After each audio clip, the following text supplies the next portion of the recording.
A white Dodge Challenger pointed west with no destination, no backup plan, and no intention of stopping. One man, one machine, 2 days of open road, and an ending that nobody who saw it ever fully recovered from. The car didn't just drive through the American landscape, it became the American landscape.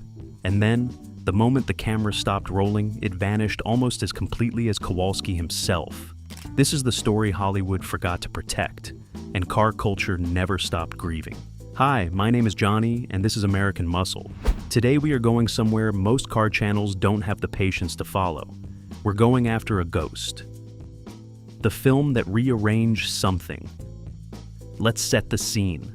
The year is 1971. America is in a mood. The Vietnam War is grinding forward with no clean ending in sight. The counterculture that had burned so bright just 3 years earlier was curdling into something more exhausted and more desperate. Easy Rider had already told you the road wasn't going to save you. And into that atmosphere walks a British director named Richard Sarafian with a script that was essentially a meditation on what happens when a man decides he is done negotiating with the world. Vanishing Point follows Kowalski, played by Barry Newman, an ex-cop, ex-racer, ex-soldier, ex-everything, who bets a drug dealer that he can drive a 1970 Dodge Challenger RT from Denver, Colorado to San Francisco, California in 15 hours. That's the entire plot. That is genuinely the entire plot. There is no villain in a traditional sense, no love interest who survives, no third act revelation where Kowalski learns to open up. There is just the car, the road, the cops trying to stop him, and a blind black radio DJ named Super Soul who tracks his progress like a prophet, broadcasting from the desert. The film grossed over $8 million against a budget of somewhere around $1.5 million. It wasn't a blockbuster, but it hit a specific audience with the force of a revelation. Peter Bogdanovich called it one of the best American films of its era. Edgar Wright has cited it repeatedly. Tarantino put the white Challenger in Death Proof as a direct homage, a decision that tells you everything about how deep this car burrowed into the imagination of filmmakers who grew up watching it. Kowalski became an archetype, not the rebellious hero who wins, not the outlaw with a plan, but the man who keeps going. Because stopping would mean admitting the thing he's running from is real. The Challenger is not a vehicle in this film. It is an extension of his will. And when it stops, he stops. That's the whole movie. That's the whole point. The car, what it actually was. Now let's talk about what the car actually was, because this matters and because a significant number of people get it wrong. The 1970 Dodge Challenger RT was not the most powerful thing Dodge had in the garage that year.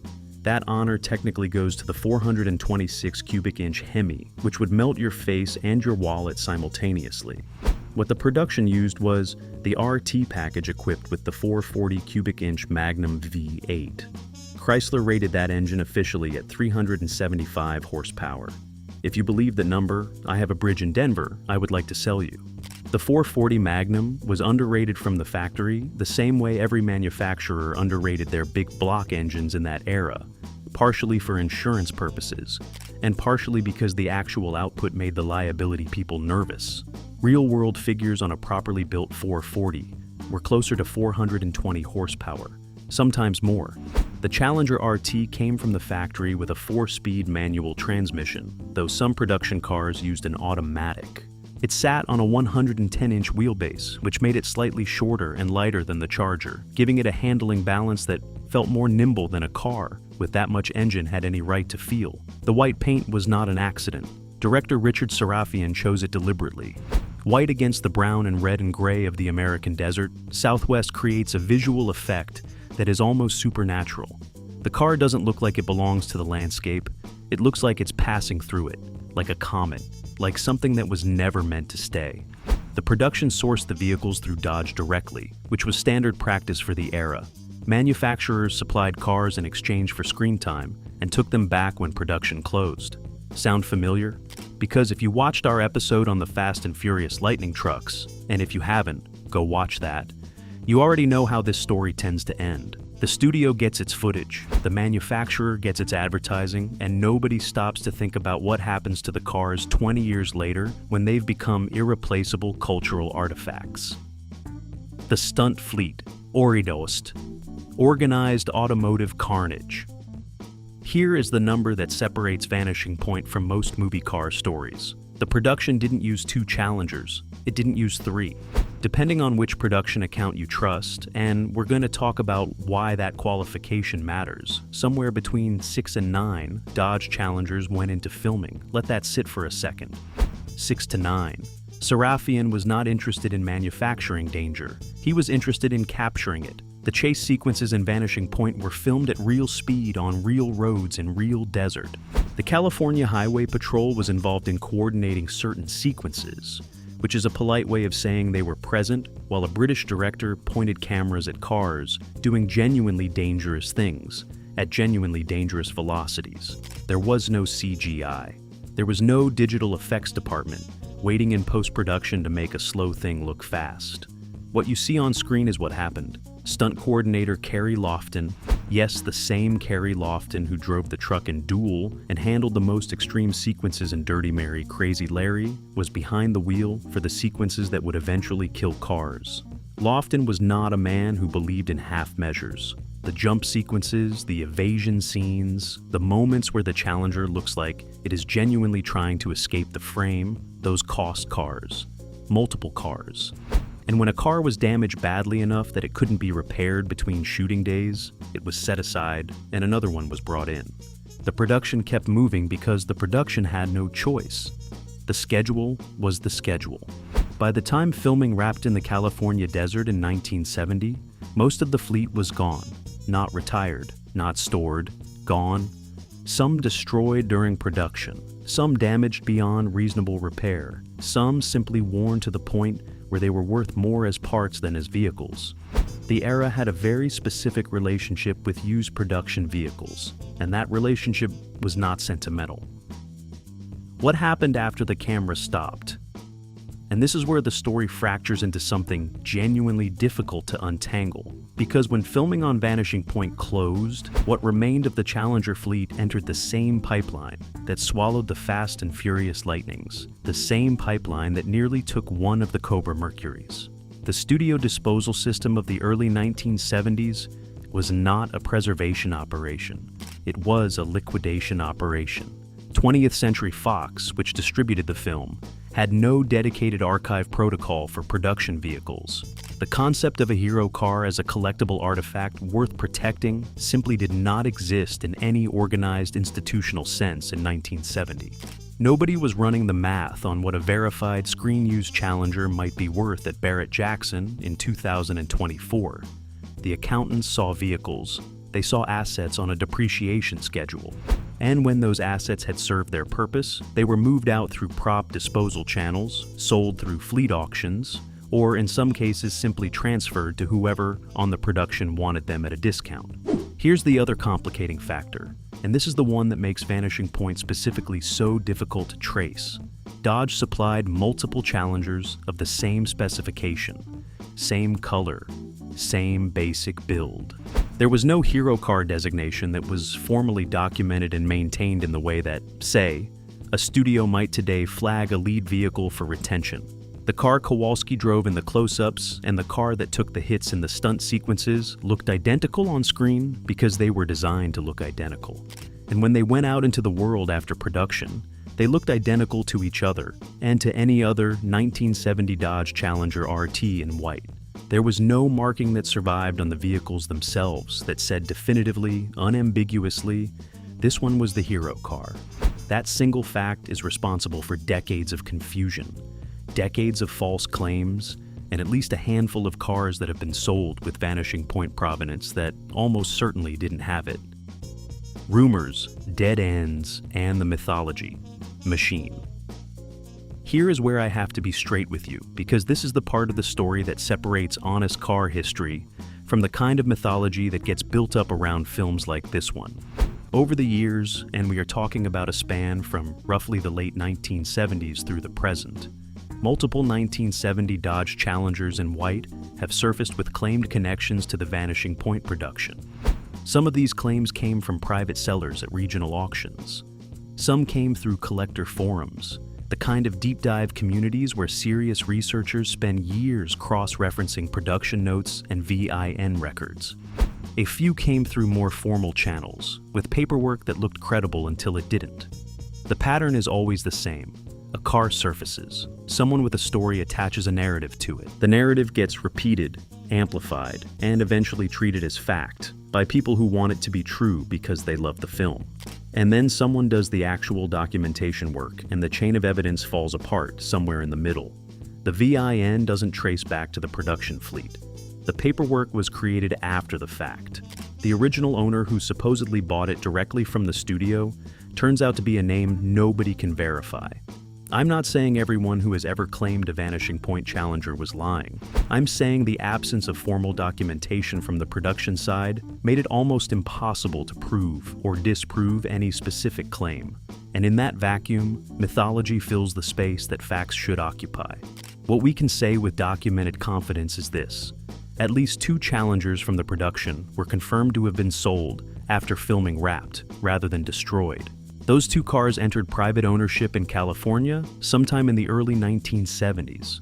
What happened to them after that initial sale is where the trail legitimately goes cold. One credible account, and I want to be precise about the word credible here, meaning sourced and cross-referenced rather than forum speculation, places one of the surviving production Challengers in the hands of a private collector in the American Southwest through the mid-1980s. He reportedly drove it, modified it over time, and at some point in the late 80s sold it through a private transaction with no formal documentation of its film origins. The car's production history went with it into that sale. The buyer either didn't know or didn't care, and from that point, the trail dissolves. The verified survivors. What can actually be confirmed? Now, here's the part that should make you genuinely uncomfortable. Because we've talked on this channel before about the Dirty Mary Crazy Larry Charger sitting in a backyard in Sun Valley, California, and we've talked about the Fast and Furious Lightning that came within hours of being stripped for parts. The Vanishing Point Challengers potentially share that exact same fate. Not dramatic destruction, not a heroic final crash, just quiet, anonymous absorption into the used car market over several decades until the history became unverifiable. A 1970 Dodge Challenger RT in white is not a rare car in the abstract sense. Dodge built thousands of Challengers in 1970. White was a standard color. The RT package was widely available. Without documentation, without a VIN that traces directly to the production fleet, a surviving Vanishing Point Challenger is indistinguishable from any other well-preserved example of the same model. And that is the cruelest part of this particular story. The car that became a symbol of the individual against the system, the car that Kowalski drove into Mythology, could be parked 3 blocks from where you are right now, and you would drive past it without a second look. There is one Challenger that has come closest to legitimate documentation in recent years. Without naming the current owner, because private ownership in this community deserves some degree of privacy, a white 1970 Challenger with a provenance chain that traces back to California in the early 1970s has been examined by researchers with production-era documentation. The assessment was not a clean confirmation. It was more careful than that. The researchers found the VIN consistent with Dodge fleet vehicles supplied to film productions in that period. They found bodywork modifications consistent with production use rather than street customization. They found evidence of roll cage mounting points that had been removed and smoothed over after production. None of that is definitive proof. All of it is consistent with the claim. The car has not been put up for auction. It has not been submitted to any formal authentication process with a major auction house. It sits in private ownership, examined but not certified, credible but not confirmed.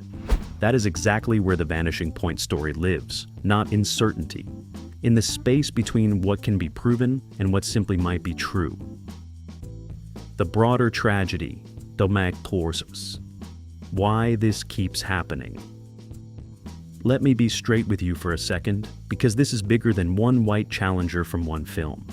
Vanishing Point is not a freak accident of bad record keeping. It is Tuesday. It is the completely predictable, completely avoidable, completely repeated outcome of how Hollywood has always treated the physical tools of filmmaking. And I use the word tools deliberately because that is exactly how the studios of the 1960s and 70s saw them. A vehicle was a line item, a depreciating asset on a production budget sitting between catering costs and lighting equipment. When it had served its purpose, you moved it out through the most efficient available channel, and you moved on. Nobody at 20th Century Fox in 1970 was running a thought experiment about what a verified screen-used Challenger might fetch at Barrett-Jackson 50 years later. They were thinking about the next film, the next green light, the next dollar.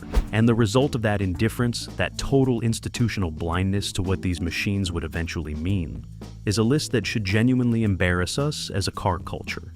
The Bullitt Mustang spent 50 years in a barn while the world looked everywhere else. The Bandit Trans Am exists in so many claimed versions that legitimate provenance has become nearly impossible to establish. The General Lee fleet was destroyed, scattered, and replicated to such a degree that separating the real from the recreation requires forensic documentation most sellers simply do not have. The Cobra Mercury ended up in a junkyard. The Fast and Furious Lightning trucks came within a single day of being stripped for parts by someone who had no idea what they were holding. The Vanishing Point Challengers are not an exception to this pattern. They are the pattern. And here is the part that actually keeps me up at night. I mean that literally. Every year that passes without formal documentation does not hold the situation steady. It makes it worse. The people who were on that production in 1970, the crew members who handled those cars, who drove them off the lot when filming wrapped, who maybe knew exactly which one was the hero car and which ones were the stunt fleet, those people are gone or going. The paperwork that was never properly created does not become easier to reconstruct with time. The witnesses get fewer. The memories get hazier. The gap between what we know and what we can actually prove gets wider every single year. At some point, that gap becomes uncrossable. At some point, the car is just a white 1970 Challenger with an interesting story that nobody alive can verify anymore. We are getting close to that point with the Vanishing Point fleet. And the only thing more frustrating than knowing that is knowing it did not have to be this way. One archivist, one flagged VIN. One person in 1970 who thought twice before signing the disposal order. That is all it would have taken. The road doesn't end here. So where does that leave us? What is the honest answer to the question this video promised to answer? Here is what we know with confidence. Between 6 and 9 Dodge Challengers were used in the production of Vanishing Point. The majority were destroyed or severely damaged during filming. At least 2 survived to the production in condition, that's substantial enough to be sold through disposal channels rather than scrapped. Those 2 cars entered private ownership in California in the early 1970s. Neither car was formally documented or flagged for preservation at the time of disposal. From that point forward, the trail is legitimate uncertainty. One car may have survived in modified form into the 1980s before passing through a private sale that severed its connection to the production record. The other may be the white Challenger currently in private hands in the American Southwest with partial but unconfirmed documentation. Neither claim is fully verified. Neither is fully debunked. What Kowalski drove into those bulldozers at the end of the film was the perfect metaphor for what happened to the cars after the credits rolled. The system absorbed them. Not dramatically, not with a fireball, just quietly, efficiently, completely. The white paint blended back into the used car inventory, and the rest was silence. Vanishing Point has been officially added to the United States National Film Registry by the Library of Congress, deemed culturally, historically, and aesthetically significant. The film is preserved. The legacy is protected. And yet, the car, the actual machine that carried Kowalski across the American West and into the mythology of an entire generation, exists somewhere between rumor and reality. Between a backyard in the Southwest and a private collection with paperwork that almost holds together. That gap between the film we preserved and the car we lost is the whole story. It's the story of how we treat the physical artifacts of our own culture. It's the story of how quickly something can go from iconic to invisible when nobody with institutional authority thinks to pay attention at the right moment. Kowalski drove until there was nowhere left to go. The car kept going after he stopped. And somewhere out there, under the same American sun that Richard Sarafian pointed his cameras at in 1970, it might still be going, unrecognized, unpreserved, parked behind somebody's house next to a broken lawnmower, and 3 years of accumulated mail. If you have a credible lead, if you know something, the comment section is right below this video, and I am genuinely asking, not for content, for the record, because some stories deserve a real ending. My name is Johnny. This is American Muscle. The road doesn't end here.